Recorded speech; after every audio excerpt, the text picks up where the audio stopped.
Hey everyone, my name is Shanice and welcome back to my channel. Today I will be wrapping up everything that I read in the month of July. July was not my most productive reading month. I read only 6 books and I DNF'd one. And I know on BookTube that's like a crime to read less than like 100 books per month. I just found myself doing other things, watching movies, watching TV shows, listening to music. I went to a concert. It was my birthday month. I just had other things to do. So I don't actually feel bad that I read 6 books, but I guess compared to previous months, the quantity has, obviously gone down for July. And honestly, I would also say the quality sort of went down in July too. I have a lot of just middle of the road 3-star books, which isn't technically a bad rating for me, but it's sort of a type of book that I wouldn't remember after reading it, that didn't really impact me all that much. It was, fine, competent, but I'm gonna move on with my life now and read something better. So I had my fair share of those. But yeah, I want to be able to talk about them with a little bit more detail, so let's begin. Unfortunately for me, the first book I picked up ended up being the DNF. And I'm getting more courageous in actually DNFing books. I used to be one of these people that, was a completist, had to finish something that I started, even if I hated every page that I was reading. I just wanted to complete it because I felt like the only way I could have an opinion on the book was if I had finished it. Life is too short. I want to read books that I like and books that I enjoy. I just sort of don't see the point in finishing a book I hate. So the book that I DNF'd was one of my short story challenges for 2022, and that was Objects of Desire by Claire Sestanovich, published in 2021, so very, very recent. And Claire Sestanovich is an editor for The New Yorker. I went to one of her readings where she read a short story from this collection. My former professor, is friends with her and really likes her work, so I had heard very good things about this collection, but also of the author. So, I went into it thinking that I was going to love it. And I even picked it for July because July is my birthday month. I only wanted to read books that I really loved. Although, that sort of applies to every month, but especially my birthday month. I went into this with pretty high expectations. And, I read 4 stories, including the titular story, and I gave up right away. Sestanovich's writing has been compared to Sally Rooney, and I can maybe sort of see the thematic links between both authors, but to me, Sestanovich's writing just felt like a pretentious copy or imitation of Sally Rooney. She has very terse and sparse sentences with like an observational, if not random, touch. She writes about characters of many ages dealing with disillusion and creative stifling and living in big cities, which all sounds good on paper. But whereas for me, Sally Rooney's writing feels like fully realized, for me, these stories all individually, the 4 that I read at least, seemed like sketches for a novel and didn't feel self-contained at all. There was no urgency. There was no propulsion forward. It was just very quiet in message, and I was just bored. I couldn't see the point of any of the stories I read. So it's fair to conclude that this collection was just not for me whatsoever. The next book that I picked up was The Essex Serpent by Sarah Perry, which was published in 2016, and I ended up giving this 3 stars. This has been on my TBR since 2016, basically. I remember Lauren from Lauren and the Books, and Jen from Insert Literary Pun Here, and Simon from Savage Reads, all of them raving about this book. What I knew about it was that it was a sort of Victorian Gothic about a feisty widow who hears about this mythical serpent resurfacing in Essex. And she's always been interested in natural history, but wasn't really given the opportunity to pursue that because of her tumultuous marriage. So now that she's a free woman, she wants to just change her life and move to Essex and do some research on this supposed mythical creature. And I had seen so much emphasis on like the Gothic elements of this book that was really what was driving me to read this book. And so Cora, who is that widow, she moves to Essex, and there she meets this very conservative preacher named Will Ransom and his wife Stella. And what follows is not really plot driven as much as it is like a a very stretched out literary metaphor that observes the prejudicial viewpoints of people in Victorian England. It looks at hysteria, class, gender expectations, single motherhood, social activism, socialism, and focuses a lot of its time on this love triangle between Cora and Will, and a doctor that Cora knew from London, who is madly in love with her, even though she is starting to get interested in Will. The biggest disappointment for me was that this wasn't gothic enough.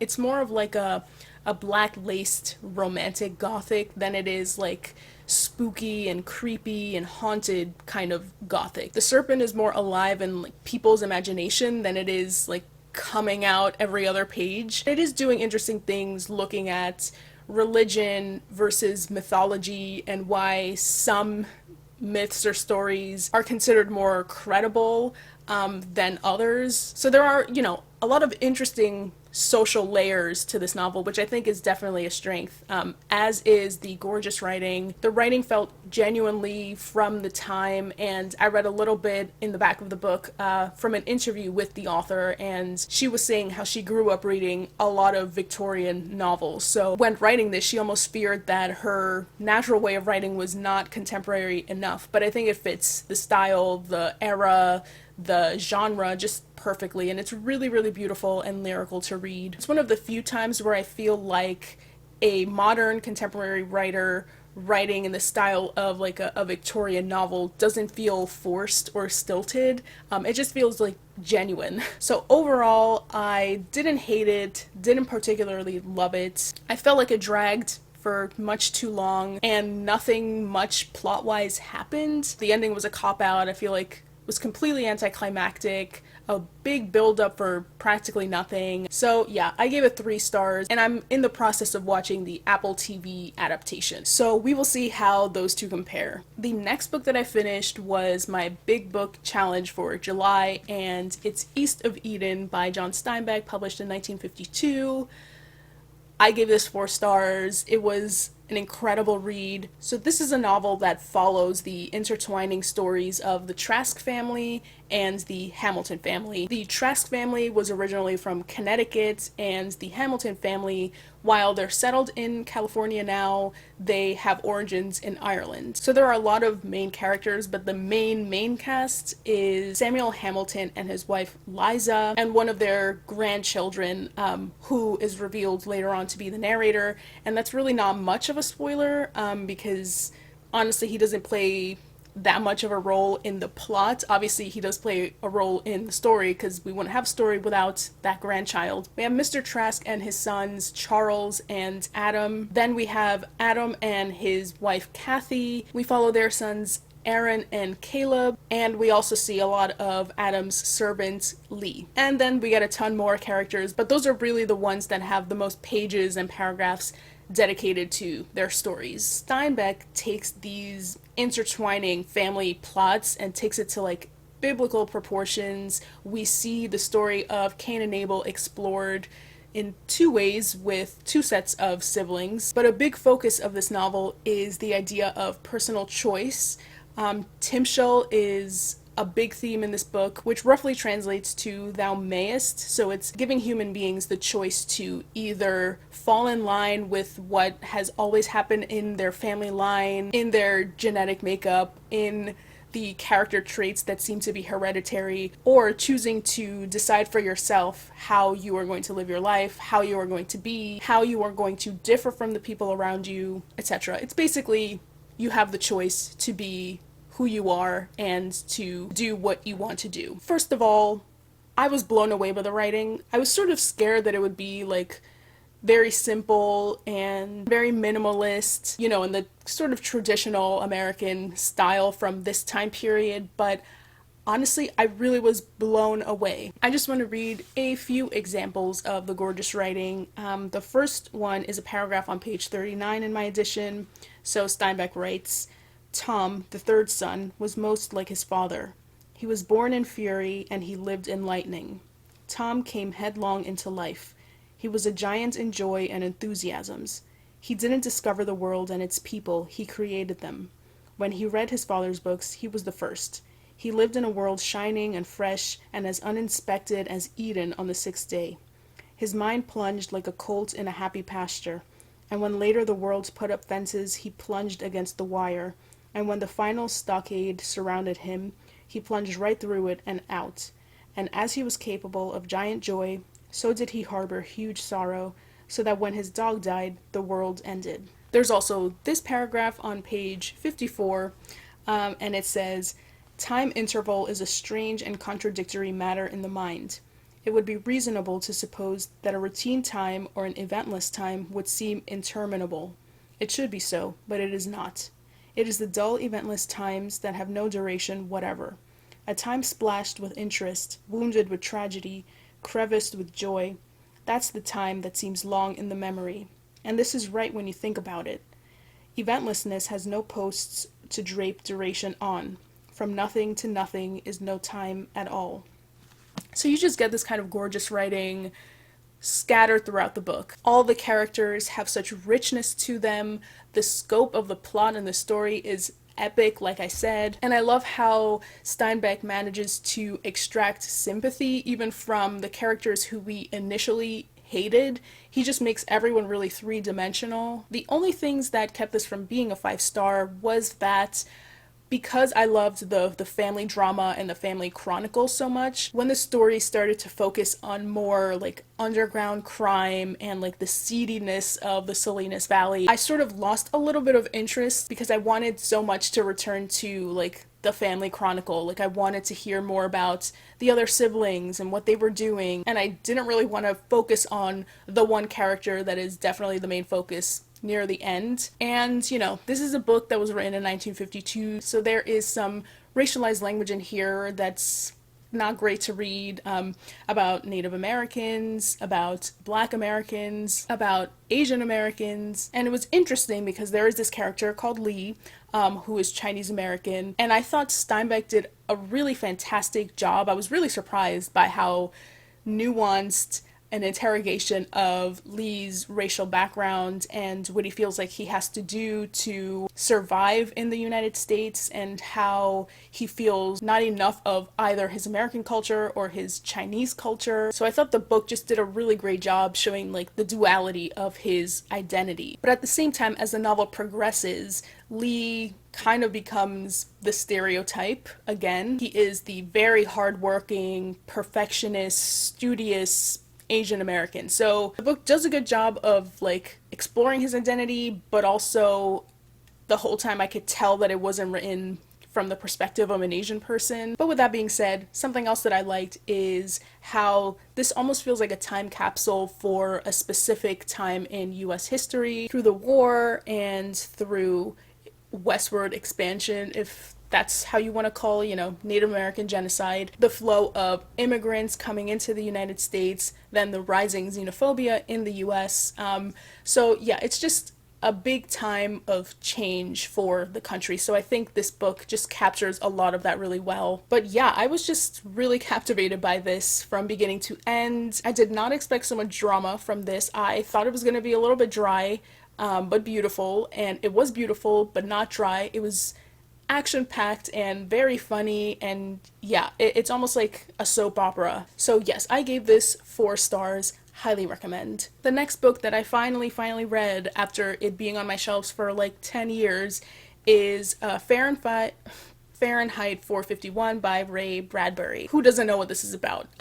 There's a guy called Guy Montag who is a firefighter. In this world, firefighters start fires, they don't put out fires, and their main job is to burn books, because books, according to the people in this world, are manipulative and they are tools of propaganda and misinformation, etc., etc. In the beginning of the book, Guy Montag loves his job, but what complicates it for him is when he meets this young girl who seems to be a little bit rebellious. She likes walking, she likes thinking, she likes reading, she likes doing all of the things that the power structures in this world caution against. That gets Guy Montag thinking about what he's actually doing and reconsidering his whole belief system. I think what ruined this book for me, and by the way, I gave this 3 stars in the end, is that it's been analyzed to death. It's been spoiled for me since high school.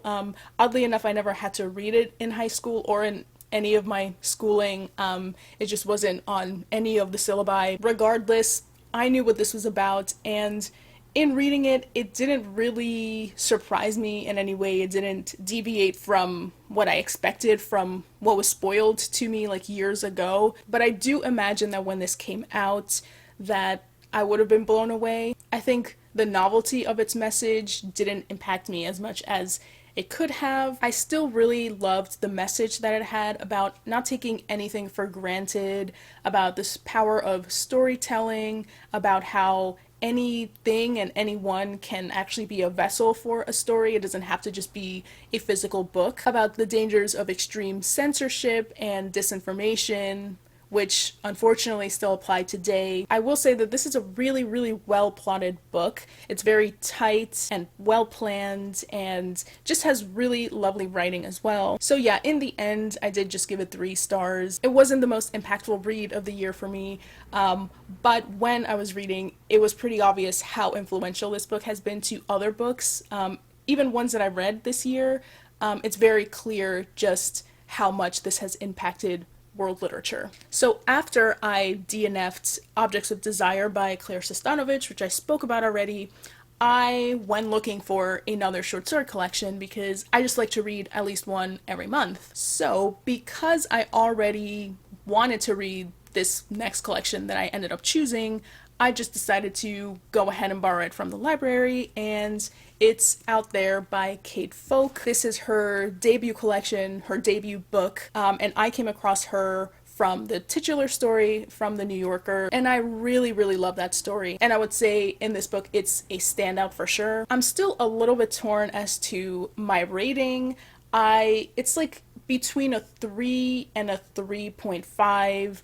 I think I'm just gonna go with 3 for now because I'm so unsure.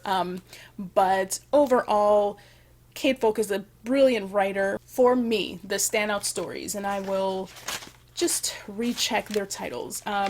If the collection was only the following stories, Out There, Shelter, The Bone Ward, The Turkey Rumble, and Big Sur. If the collection was only those stories, easily like 4 to 5 stars. The rest of the stories, yes, they were well written, but I don't know, some of them were just way too short for me. I'm someone who I guess likes a bit of a longer short story, and a lot of the ones that I just listed are the longest ones in the story. I felt like there was a second collection sort of wanting to exist within this collection, and that second collection for me is the one about houses and them coming to life. There are, a few too many of that same kind of theme scattered throughout here, which again, I think just should be its own collection. I would recommend this to people who like Alexandra Kleeman and even the director Yorgos Lanthimos. The Bone Ward, that's one of the short stories that I listed earlier, definitely has a Lanthimos vibe. So it's kind of creepy, kind of haunting, unsettling, disquieting. The writing is really crisp and just has this like awkwardness to it, which is intentional, because the characters and the stories themselves are a little bit stilted, a little bit off, because the world is a little bit off. There's like a coldness to it, and just overall has great atmospheric writing. So yeah, I'm happy that I chose this, happy that it's sort of redeemed the short story pick for the month. But yeah, I gave it 3 just because I guess mathematically there were just more stories that I didn't love than I liked. But yeah, I will definitely read anything else that Kate Folk publishes. The next one is my Latin American pick for the month, and it was Los Jardines de Salomón by Liliana Lara. It's a short story collection, and I'm not going to talk about this yet. I am going to talk about this with the other picks for my Latin American reading challenge at the end of the year. So yes, you will just have to wait a little bit longer. But I did like this. But more details to come. And lastly, I read Trust Exercise by Susan Choi, which was published in 2019. And I gave it 4 stars. I am actually a little surprised that I like this so much, because okay, so what's the story about? It follows loosely the story of Sarah and David, these 2 15-year-old performing arts students who live in a town that is never named, but it's supposed to be Houston. That's what I've read online. I don't actually know if that's true. But yeah, these two teens fall in love with each other. It's set in the 80s. In my last videos, the Beatles video, I accidentally said the story was set in the 60s. Not true. It's the 80s. I think just having talked about the Beatles, that album came out in the 60s, my mind just got a little bit twisted. But yeah, so it's set in the 80s, and we follow their love affair, and then it takes a bit of a turn. And so the first part of the book it follows that relationship when they're teens and they're young, and it is from multiple perspectives, but it favors Sarah's perspective. And when I was reading that, I wasn't all that into it. I'm not a huge fan of reading high school books or romance books, and a lot of it was that. It felt very dramatic. It felt very fabricated. Like there's this group of English people that come in, and their language and their dialogue just felt so like caricatured to me. Even the teenagers seemed a bit like caricatures of teenagers. They were exaggerations of teens. And so when I was reading that, I was just annoyed and very hesitant to see like what else the book would do. But then the focus of the narration shifts. I'm not going to spoil it for you because I really do think it's one of the biggest strengths of the book. But basically, all of my complaints in part one are sort of addressed moving forward.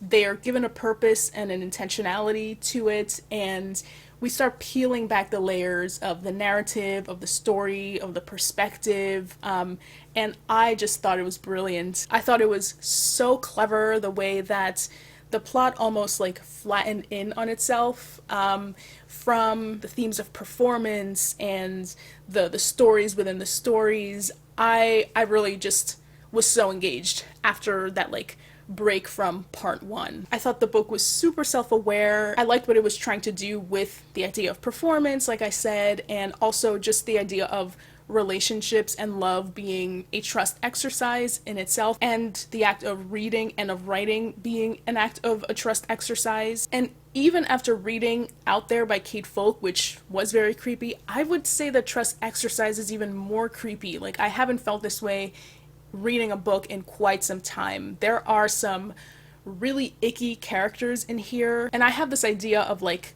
comparing this to Nabokov's Lolita.